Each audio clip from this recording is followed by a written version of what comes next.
Olá! Vamos direto ao ponto hoje, mergulhar um pouco nas ideias de um livro que, olha, fez muita gente repensar a vida financeira. Pai Rico, Pai Pobre, do Robert Kiyosaki.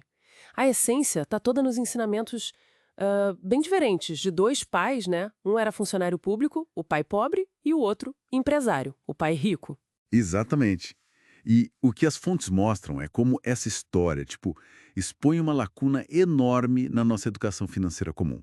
A gente aprende uma profissão, mas como o dinheiro funciona mesmo? Raramente ensinam, né? Pois é.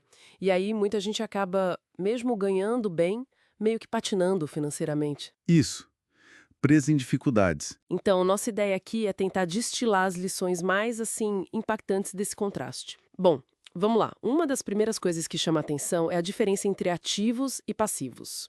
Parece básico, né? Mas o livro diz que a maioria confunde feio. É fundamental, simplificando muito.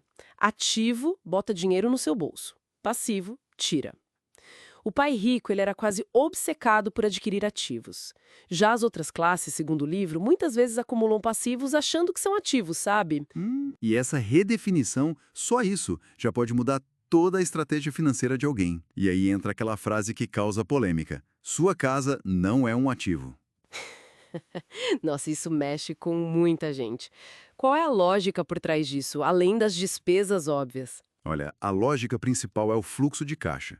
A casa onde você mora, na visão do livro, ela consome dinheiro. Financiamento, IPTU, seguro, manutenção. Não gera renda direta.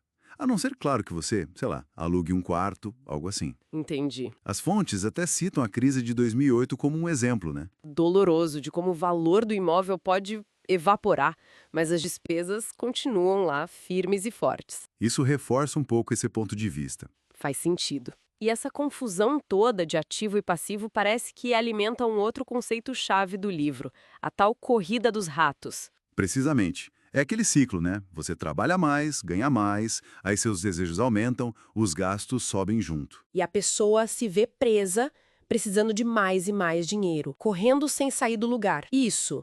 E o livro argumenta que esse ciclo é movido basicamente por duas coisas: medo, medo de ficar sem grana, e o desejo, a vontade de consumir, de ter o que os outros têm, ou de satisfazer vontades imediatas. É meio assustador pensar nisso, né? Como é que se quebra esse ciclo, então? O livro sugere que a mentalidade é o primeiro passo. Sem dúvida. A mudança de chave está na cabeça. Tem um exemplo ótimo que é trocar o não posso comprar isso, que limita, né, pela pergunta como eu posso comprar isso? Ah, interessante. A primeira frase fecha a porta. A segunda força o cérebro a procurar saídas, a pensar em como gerar mais renda ou achar um investimento que viabilize aquilo, entende?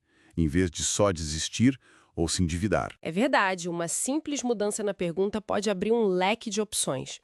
E isso conecta com outra ideia, né? A de cuidar do seu próprio negócio, mesmo para quem tem emprego. Sim, e é importante entender, não é para pedir demissão amanhã, tá? A ideia é usar o salário da profissão para pagar as contas do dia a dia, enquanto, em paralelo, você constrói e fortalece o que ele chama de coluna de ativos. E esses ativos podem ser o quê, por exemplo? Olha, podem ser várias coisas. Um pequeno negócio que não precise de você o tempo todo, imóveis para alugar, ações, títulos, até propriedade intelectual.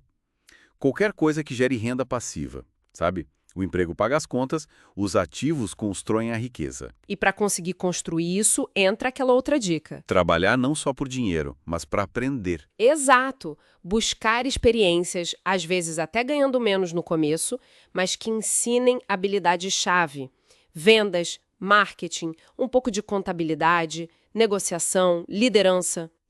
São essas habilidades que vão permitir lá na frente identificar boas oportunidades, gerenciar os investimentos, tocar os próprios negócios.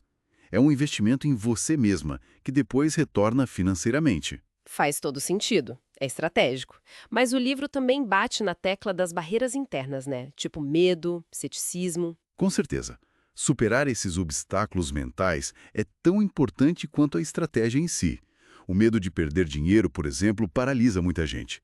Impede de assumir riscos, mesmo que calculados. E o ceticismo também, né? Aquela coisa de, isso não funciona pra mim. Exato. Ou a preguiça mesmo, de ir atrás, de estudar finanças. maus hábitos de consumo, são barreiras reais. As fontes até mencionam que desenvolver a inteligência financeira passa por superar esses medos, essa falta de confiança, e até, como foi dito, usar os dons que Deus lhe deu para despertar esse potencial financeiro que talvez esteja adormecido. Interessante essa conexão. Então, se a gente fosse resumir a mensagem principal que fica dessa abordagem toda. Olha, acho que a mensagem central é que a segurança, a independência financeira, ela vem menos do salário em si e mais da inteligência financeira. É entender as regras do jogo, sabe?